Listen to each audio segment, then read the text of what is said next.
You're watching HTV.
Leave it, headache, bad night.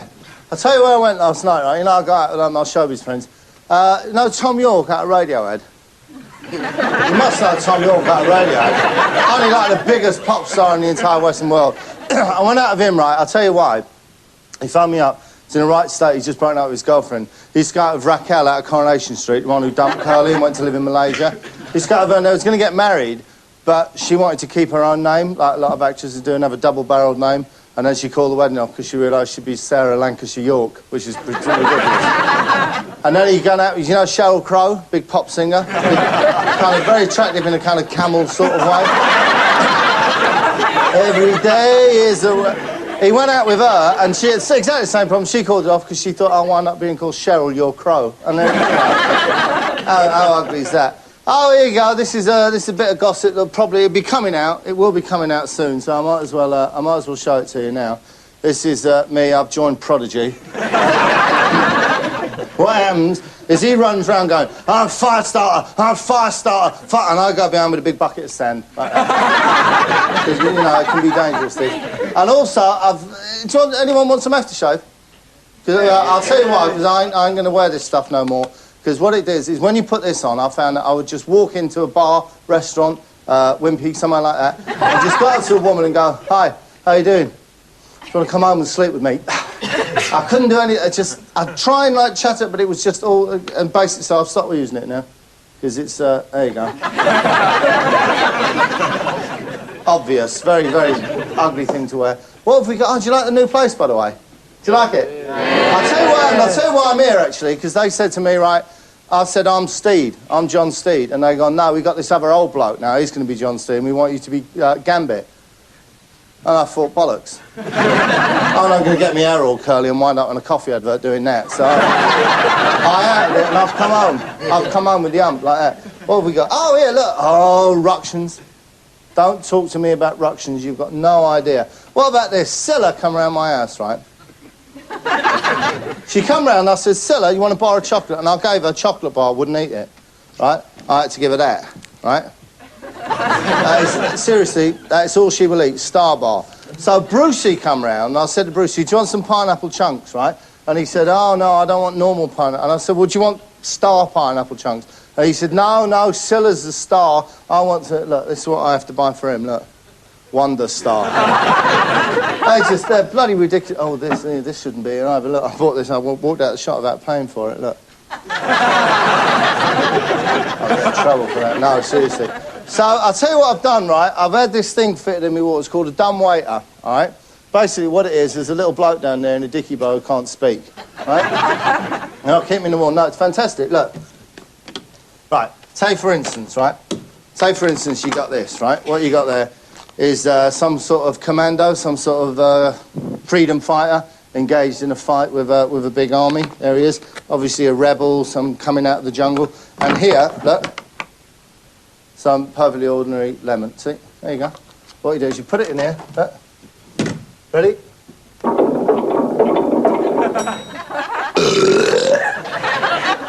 And then my family, right? My family, my Welsh cook, she mixes it all up in a bowl. Look at that, there you go. There you go, look at that, lemon curd. lemon curd. Oh. Don't know why I invite you people around, to be honest. Well, listen, I'll tell you what, you're lucky to find me in, because obviously this time of night, normally I'd be out and about. Hello? Hello, Vanessa, yeah, it's me. Yeah? No, I'm at the car. No, it's parked in the same place where I dropped you off before. Where did you leave it? Hang on, sorry, it's Vanessa Fell. I dropped it off before. You left what, your lunchbox? What, you left it outside the car? I don't know, it might still... Oh, so I found it, Vanessa, I found it. No, I found it, it's here. It's here. No, it's here, I'll bring it up to you. It's all right. I'll bring it up to your office. All right, see you later. Here we go. Oh, now then, that shouldn't have been left lying around. I'm sorry about this, then. Just give me a second. I've got... I'll show it you, but don't go running off telling everyone that you've seen my bit, right? My copy of it. Look at that. Fantastic new board game, Outrun the Hand Grenade. Okay? that is the biggest game in America. Come Christmas, forget about Teletubbies. That will be the big Christmas game, but you can't get it in this country yet. I've just bought my one from the States. Fantastic. Hours and hours of fun for all the family. Outrun the Hand Grenade. Superb game. But I bet one of my dopey cleaners has left that there, right?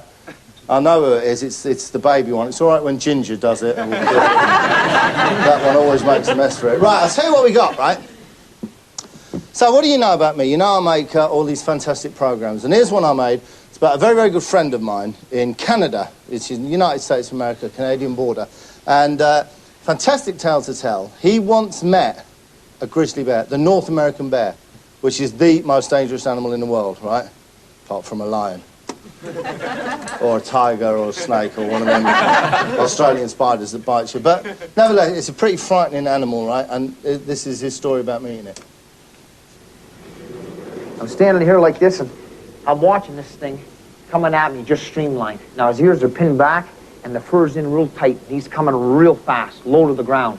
And now we're on it's not winter then. We're on almost like a field of grass. And he hits maybe 20 feet in front of him, and he hits the brakes, and he just slides all the way. Right, he's in a car, obviously. It's a bear in a Ford Capri, all right? Now, I'm standing here, the old man just ends up right here, just like this, that close. Now, he's about like this, and he's looking up at me like this. Now, I've lost all my faculties. I've shit myself, I've pissed myself. Hang on, what, now? Well, we'll just carry on filming anyway. And I'm all done. I'm standing there, and I am just absolutely shell-shocked. And I'm looking at this bear, and it wasn't so much the size of the bear or those little beady eyes for that massive skull, those little beady eyes that just sink back. It was the stench. Which, funny enough, is exactly the same story as the bear tells. It wasn't just your size or your little bit, it was the stench, man. Oh, that son of a bitch. I mean, at this distance, he's here now. And I'm right here. And I'm looking at him like this. And, of course, I'm not moving because I'm off in another world. I'm so scared. Yeah, you're in the planet of Puma Pantsonia.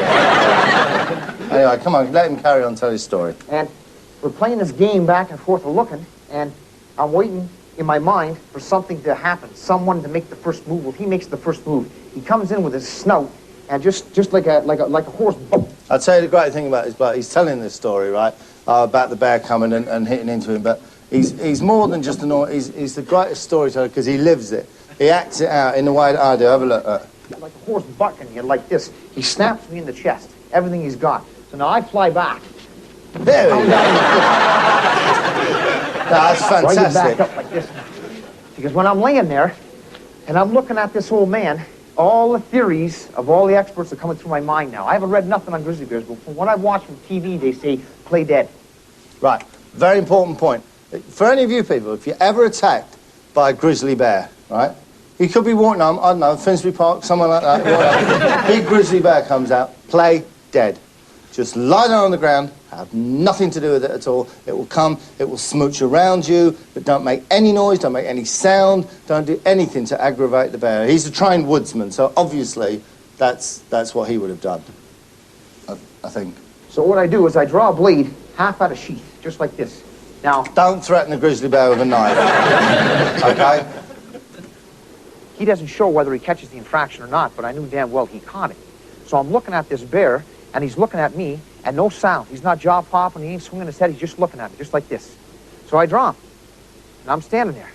And I look and I say, all right, old man, you're going to kill me sure as I'm standing here. Because your fighting prowess is 50 times mine, and I know I'm going to die. But I am so pissed off with all the bullshit you put me through. I'm going to take both of these before I go down, sure as God made little green apples, and I'm going to shove them right up your ass, and that's a fact. I'm going to shove them up your ass. Don't do that to the bear, all right? And I just stood there, and we waited, and it was like time stood still. And he looks, and he goes like this, just like this, side to side, and... Right, just incidentally, if you go to London Zoo anyway, any animal behaviourologist will tell you that when a bear does that, it means you dopey, red-bearded moron. I'm gonna rip your gizzards out. But funnily enough, no, see what happens, look. I swear to God, if a bear could smile, he could do that. And it was like, yeah, okay, I can see where you're coming from. He turns around, full 180 degrees, and he just walks away. Absolutely fantastic. It's an absolutely true story. And what happened, right, we jump forward now in his story several years, because what's happened is he's been so moved by this experience that he wants to meet the bear again, okay? And to do this, he designs a suit. He's got a 7-year quest to design a suit which will protect him from a bear attack should he achieve his dream of meeting the bear again. So anyway, let's jump forward, and here he is. After 7 years of work, Troy Hurtubise has designed and built a suit of clothing that is guaranteed to protect him against a grizzly bear attack. Troy's on the phone. Now, 7 years, and it costs him an awful lot of money, you would build a fantastic NASA state-of-the-art suit. What you wouldn't do is knock up some dopey Buzz Lightyear lookalike thing.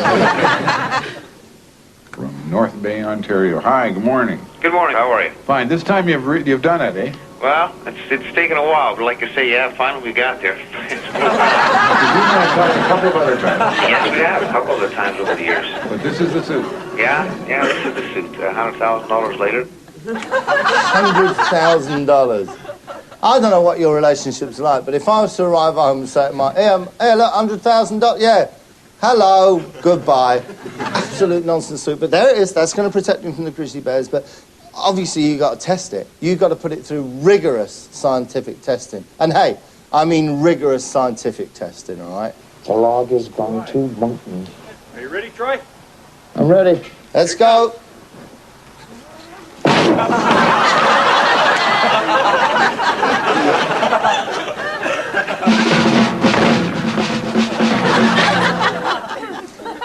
Just one point on this one. They've shot the suit with the gun. Fine. It hasn't penetrated the armor because it hasn't burst the balloon. It has split it in two in the middle, though.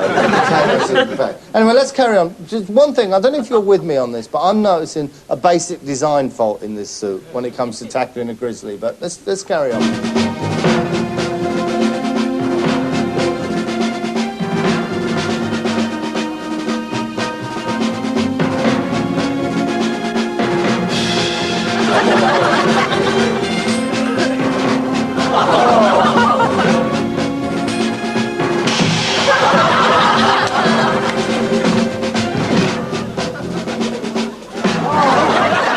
At this point, I interjected. Can I just say I interjected at this point, and I said, look, these are all controlled experiments, Troy.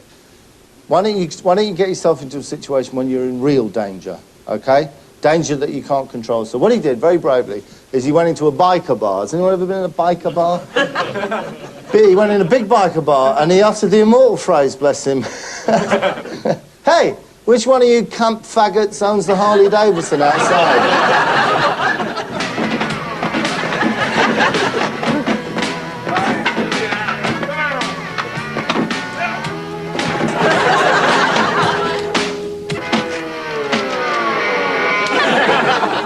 So here he is, he's been beaten up by the Hells Angels and he's completely unaffected. There is no damage to his brain at all. Just look at the way he's acting, perfectly normally. Oh, jeez. Jigger around tight. I'm afraid he's turned into Lionel Blair just for a second.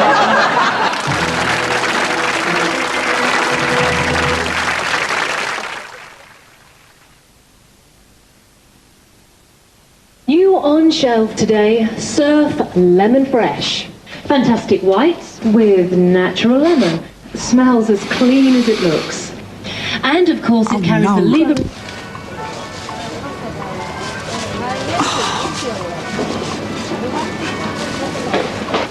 I've never had all this lot.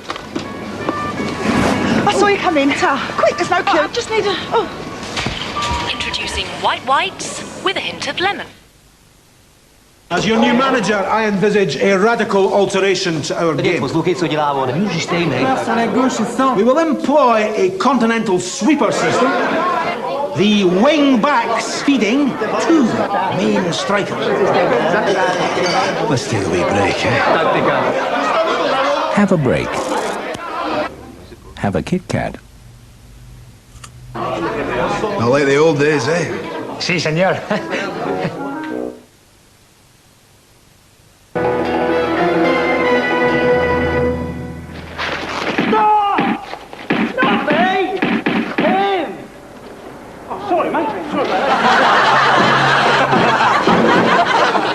Now, I'll tell you what I'm going to show you. I was showing you my man with the grizzly bear. We'll come back to him in a minute, but oh, that's a hell of a long walk in the new house.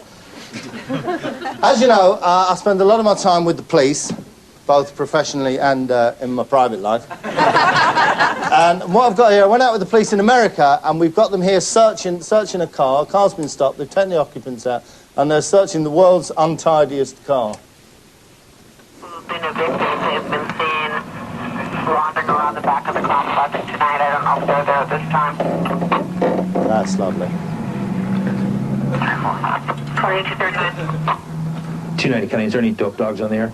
Now, he's asking for the dope dogs. There was a bag in the car that had some residue in it, so I'm going to have one of the drug-sniffing dogs come by and... Now, a drug-sniffing dog, don't be misled by this. In this country, that is a dog that can go through your bags, go through your satchels, go through your handbags, and sniff out any drugs that you've got. Don't worry, we haven't got them here tonight. But in America, it's a different thing. A drug-sniffing dog is a dog that sits around the station all day sniffing drugs. And they're completely gaga. Look, here's one here. They've said, go and get in the car. Go on, in the car. Go on, in the car. No, the car. No, the car. The big metal thing there, the car. In you go. I'll go in. Right, now, while you're in the car, Rover, just search through and find any drugs... No, don't have a sleep. Don't wee on the seat. And don't sniff my crotch, Rover. So, what we've got here is the big dog in the car, and you might notice on the embankment the three occupants of the car. Ho, ho, ho! We got a runner! Sorry, the two occupants of the car.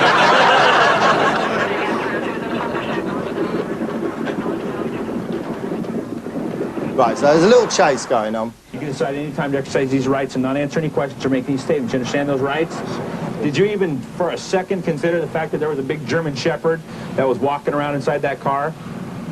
Yes, sir. You ever been bit by one of those police dogs? Yes, sir. You have? Would it have been worth it? Yes, sir. No? Now, can I just say something? What he's saying here sounds sensible. You fooled, you ran away, didn't know he had a big dog. I think you should be asking this question to the dog. Didn't you know we had one of the Bee Gees there? Huh? You ever been bitten by one of the Bee Gees? Do you think it would have been worth it? Actually, the bloke... Oh, just we didn't fancy the old rock and roll music. You remember Killer? The old Killer, Jerry Lee Lewis. Funnily enough, this copper is Jerry Lee Lewis's son. It's Tommy Lee Lewis. And he doesn't play the piano, he doesn't sing rock and roll. And he doesn't have his dad's problem. He's gone into a career in law enforcement. The one thing he has inherited from his dad is a penchant, as it were, for the underage bride. And I think I've got a bit of a clip talking about his family. Family is a very important element of this job. I have a beautiful wife of just over 2 years and... No, to me, I'm sorry.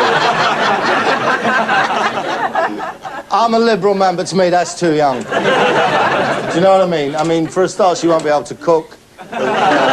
Clean her, there'll be soiled nappies all over the thing. Anyway, listen, we're going back to my mate now, my mate who was out for the grizzly bear. Now, I directed this, and one thing I was after was a bit of cinematography. So I've got these beautiful shots, I'm sure you'll agree, all around the campfire. And I tried to create a mood. Remember the great warrior poets that would play chess the night before they went into battle? That's what we've got here, look. There he is. Game of chess going on, just getting their yin and their yang sorted out.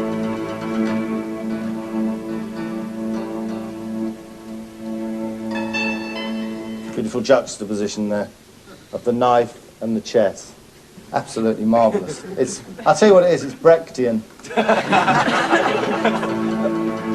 Except, of course, they're not actually chess pieces, are they?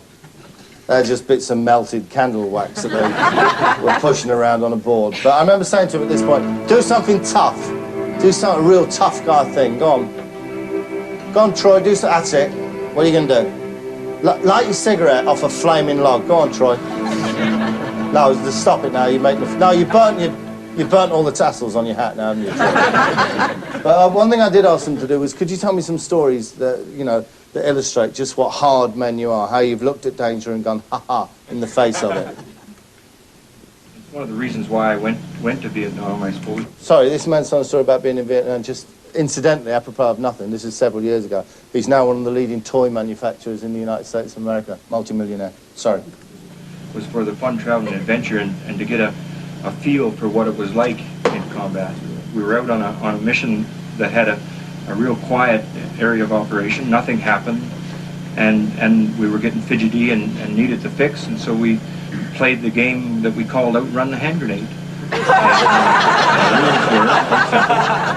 You pull the hand grenade out of your belt, you pulled the pin, you popped the spoon, and you had to set it at your feet. You couldn't throw it at your feet. You had to pop the spoon, set it at your feet, and then your choice was to either run just as hard and fast down the trail until it went off, or what? A choice is when one thing keeps you alive and the other thing might keep you alive. Run down the trail or get blown up. Okay, they're off. They're off in search of the great grizzly bear, and they've got the big suit. And I can't help thinking, all the time I was making it, there is a basic design fault. You've got a big suit, you're all in... Bears live in kind of mountains, don't they? Hilly terrain. But obviously they're the experts, not me. By the time he gets around to about the corner of that ridge line, we expect the bear to be taking offense to him being in its territory, and we'll be hitting him somewhere there. Why is the bear... This is the other thing I didn't say. Why is the bear going to take offence at him being in his territory? Seems not... Until I realised that what they do is they go dressed as Frank Spencer meets Mr. Pastry. This is Ron.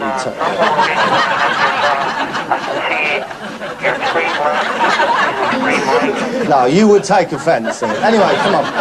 Now, this might sound a little crazy. I mean, all this research and all this time and hope and stuff like that, but my honest opinion, if a grizzly's feeding on that food up there that he's killed or whatever, wherever he is, I'm going to round that bend, and he's going to take one look. He's going to be gone so fast, make your head spin. Right. You're going to get the stuff on, the big, heavy armour, okay, to protect you from the bear. You're going to walk up the hill, across the little lake, through the trees, and round the corner to the bear, and he's going to be frightened and run away. Well, I think we all want to see you do that, Troy. So we're with you 100%. Off you go, off into the mountains, and take on the grizzly bear. Oops.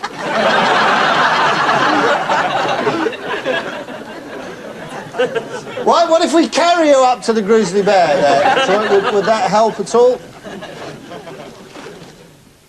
And now one of the great phrases. Oh, shit. No, I'm like a fish out of water in this thing up here. I'm like a fish out of water in this thing up here. Troy, anywhere that hasn't got bars on the windows, you're like a fish out of water, my friend. Anyway, I've got to go. I'll see you later. Yep.